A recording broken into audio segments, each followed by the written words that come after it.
Madayaw kanato ng mga kalumunan nga di isang Davao Oriental o isang Bislig, Lingig, at tapos isang ibang lugar sang Katiil. Then yan po, nagre-ready po tayo ng makakain ng hapunan kasi kanin-kanin na lang po nang lalambat tayo. Ayan, may ulit tayong lapis, tapos yan magpakulo tayo ng mainit na tubig, tapos nilagay ko na yung mga ricados para maging masarap, malasa. Ito po, at nagigayat rin po ako ng karning baboy para sa aming inihaw at saka sa aming pork kumba. Ayan, tapos na ginayat, then nilagay ko sa uling para madaling maluto at magiging inihaw siya. Ayun, tamang-tama, kumulo na yung nilagay ko na yung lapis, tapos yung solid na isda. Ayan, ang tawag sa kanila dito is bagtak, tapos yung spring onions, tapos ayan, inukaan na dyan para mas maraming maluto pa. Ayan, tapos yan, kumulo na rin, sakto-sakto kumulo na rin, pinakulo kong pork. Then ayan, tapos na po guys. Then yan po yung pork kumba natin. Ayan, tinulang po, lapis, may halong sulit na isda. Tapos yan, kanin natin dyan, hindi mawawala kung kakain tayo sa mga ganitong klaseng putahe. Ayan po, ayan, cucumber with maraming sili. So kainan time, madayaway da. Kung gusto nyo masubaybayan yung kawal ng ating bayan, paki-like and subscribe at pindutin na rin ang notification bell. Yo, what's up guys? Magandang umaga sa lahat ng mga katropa. Nakarating lang namin dito sa aming rest place para mag-unwind. Tapos bukas po mag-ano po tayo, mag-spear fishing ng maraming isda. Lambat ang gamit natin. So, at tabayan nyo po bukas guys para sa mga karagdagan nating mga video na naman i-upload. See you tomorrow. What's up guys? Ito po, maglilinis po tayo ng gagil natin para may malinaw po sa ilalim. So kasama ko si Dave. Andito kami ngayon sa pinakasikat na beach. Tapos ayun, mga tayo din, manlalambat. Ayan po, gamit natin na lambat. So tabayanan nyo kami guys para sa aming umatikabong adventure mamaya po. Ayan, it's time. Toothpaste lang yung nilagay natin guys. Toothpaste. Musta Dave?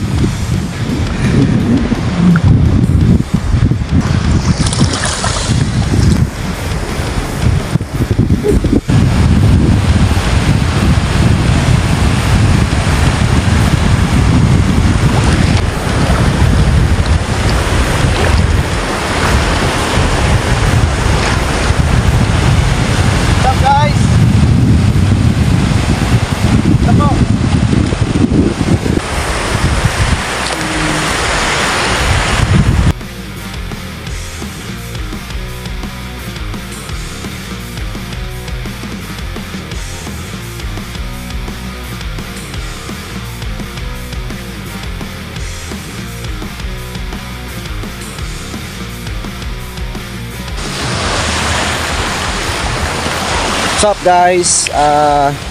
Andito po ako ngayon sa may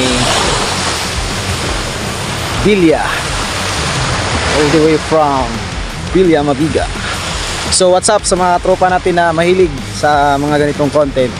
So tabayanan po ninyo guys, mayan gabi po kukunin na namin yung nilatag namin doon, na may lambat kami nilatag doon.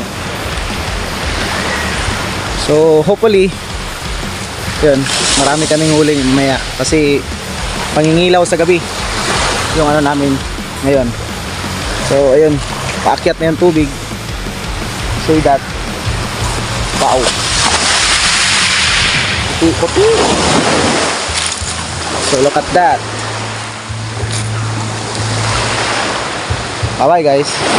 So ayun guys, nagluluto na po tayo kasi may paunang huli kami kanina, hindi na namin kinunan kasi parang nagka-technical error yung camera natin sa GoPro at saka dito sa aking cellphone. So baka naman napasukan kasi ng tubig guys. Then ayan po, nagayat na ako ng Bombay o sibuyas Bombay sa amin, yan tinatawag dito. Tapos yan, lapis tsaka yung solid na isda po, yung bagtak ang tawag dito sa Davao Oriental guys, at saka sa bislig. Ayan po, tapos tamang tama kumulo na yung pinakulo natin. Then sinangkot siya natin yung sibuyas Bombay tsaka luya, then lemongrass. Ayan dyan, nakauna na talaga yan, tsaka kamatis para malasa yung sabaw natin na higupin ngayong gabi. So ayan, tamang tama, tabayanan ko na lang po hanggang sa kumulo yan. Tapos isusunod na natin yung mga ibang putahe. Dito pala guys, nag-marinate ako ng karne ng baboy. Gagayatin natin kasi gagawin natin porkomba at saka yung inihaw.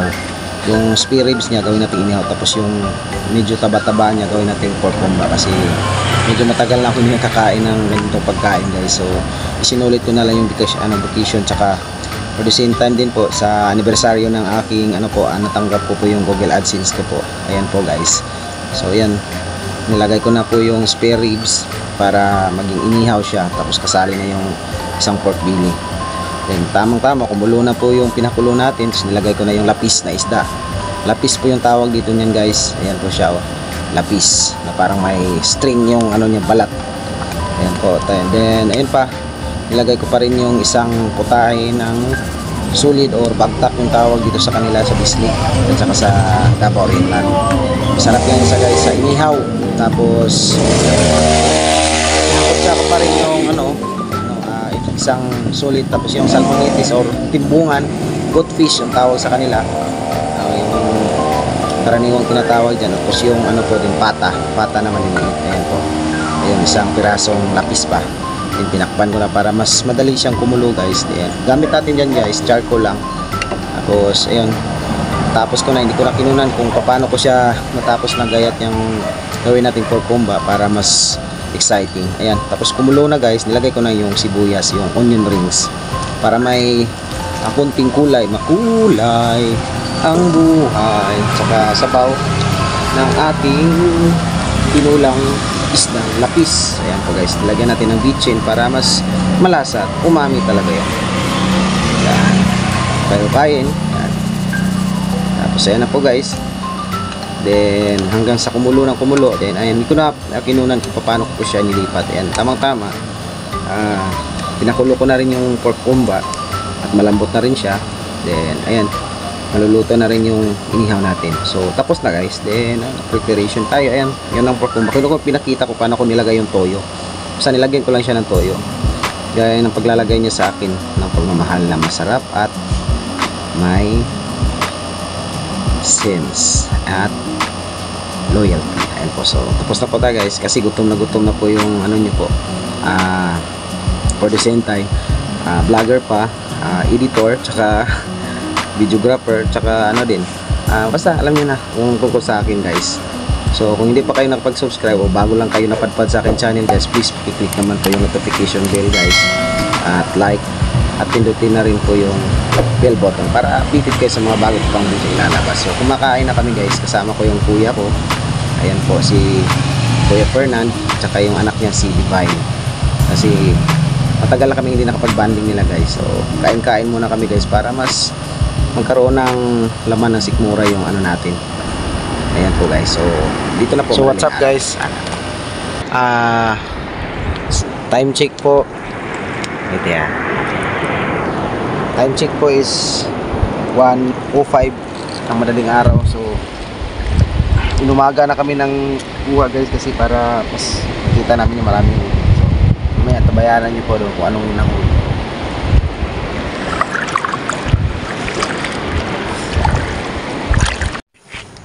Guys, still recovering sa mga nahuli namin guys.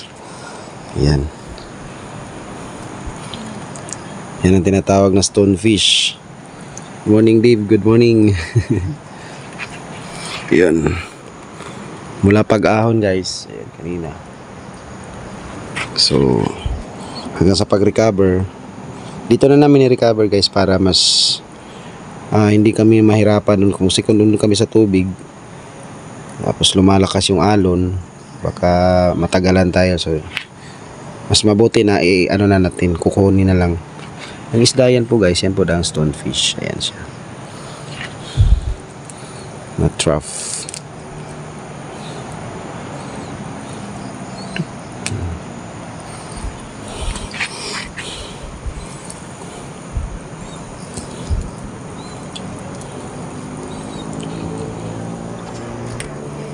Yan.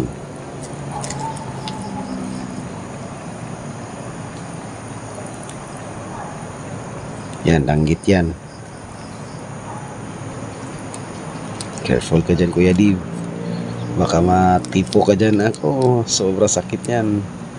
Kagaya ng pagmamahal mo sa kanya na iniwan ka. Bukaw-bukaw. Ika kung tawagi sa Ilonggo, guys, bukaw-bukaw. Ayan. Big eyes. Ayan. Yan si bukaw-bukaw. Yan. Bukaw-bukaw din.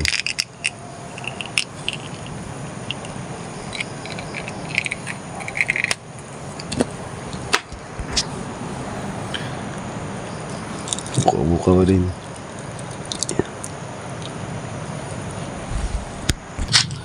Huwag kayong basta-basta kakain ng mga alimango kasi hindi yan advisable lahat kakainin nyo, guys. Isa yan sa pinakadelikado na makain nyo yan, oh. Huwag mong subukan. Ang Masisira tawag ang yan, buhay. lintik-lintikan. Yan, yan, lintik-lintikan na alimasag. Huwag kayong basta-basta yan kakain, guys. Yan. Another bukaw-bukaw na naman, guys. Lumuwa na yung mga mata nila kasi sa sobrang gusto na nilang makawala. Puto. Yan ang overall namin nahuli, guys. Yan, may bukaw-bukaw. Yan. Yan sila, guys. Unan malami ay sininaluto din. Kisom dano.